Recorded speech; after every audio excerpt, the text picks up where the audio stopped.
Isso pode, professor Marco Antônio Villa, ser interpretado como interpretam apoiadores do ex-presidente Jair Bolsonaro, como uma confissão de que a justiça não foi cega e atuou contra Jair Bolsonaro? Não, porque quando ele está dizendo nós, ele está dizendo o Estado Democrático de Direito, o ordenamento legal, a Constituição de 1988. É isso que ele está dizendo. Os extremistas não conseguem pensar no interior desse pequeno livrinho, chamado, como diria o Marechal Dutra, chamado de Constituição, e pelo presidente da Assembleia Nacional Constituinte, de Constituição Cidadã. Então tem de ser entendido nós no sentido do Estado Democrático de Direito. E o local em que ele lá estava, a União Nacional dos Estudantes, que esses extremistas nem sabem o que significa, foi criado em 1937. Tem uma história bonita, né, de defesa da entrada do Brasil da guerra, em 1942, que os extremistas estavam ao lado do nazifascismo. Nós, democratas e republicanos, se estivéssemos em 1942, estaríamos ao lado da FEB, da Força Expedicionária Brasileira, que foi lutar em 44 na Itália contra o nazifascismo, defendida pelos extremistas aqui no Brasil. A UNE teve um papel muito importante no Petróleo é Nosso. Se a Petrobras foi criada 3 de outubro de 53, a UNE tem participação nisso. A UNE tem uma participação muito importante no ensino público e gratuito, na luta do final dos anos 1950 e início dos anos 1960. A UNE foi perseguida pelo regime. O último presidente eleito pré-64, sabe quem foi?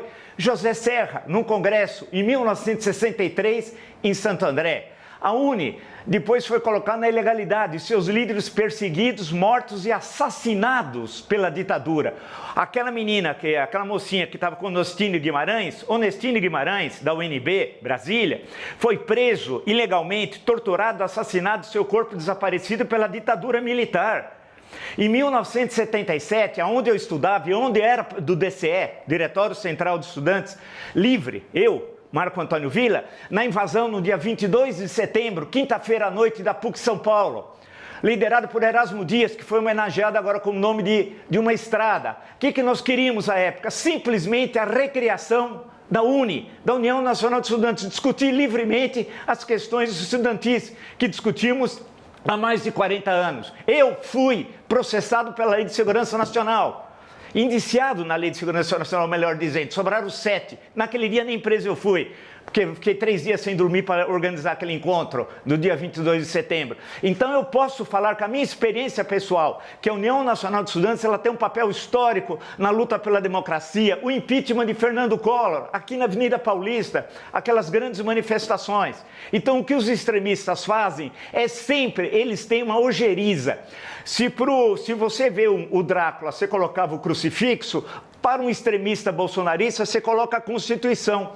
E vale a pena, por fim, registrar que extremistas bolsonaristas não são os 49,1% que votaram no segundo turno no Bolsonaro. Não. É um pequeno núcleo, bem restrito, mas perigosíssimo às instituições. Então, eu queria deixar registrado isso. A fala foi uma deselegância de um grupo trotskista, que os bolsonaristas nem sabem quem é Trotsky, né? Que começou a vaiar o ministro do Supremo Tribunal Federal. E ao lado, o Flávio Dino. E muitos políticos de direita e de esquerda passaram pela União Nacional dos Estudantes, né? Eu falei do Serra, podia lembrar de um outro falecido, um grande vice-presidente, governador de Pernambuco, senador Marco Maciel, né, que não foi presidente, mas foi um militante estudantil muito importante. Podia citar uma lista enorme, que passou pela UNE na direção ou na oposição e que foram importantes para o país. A grande questão para mim não é ele ter dito nós, que significa o sistema de ordenamento legal do país. São as vaias de um grupo extremista, aí da extrema esquerda, que pode se aproximar ao extremismo nazi-fascista, né, existente no Brasil, eles acabam se ligando, que não conseguem conviver com a democracia, com o Estado Democrático de Direito e com a Constituição.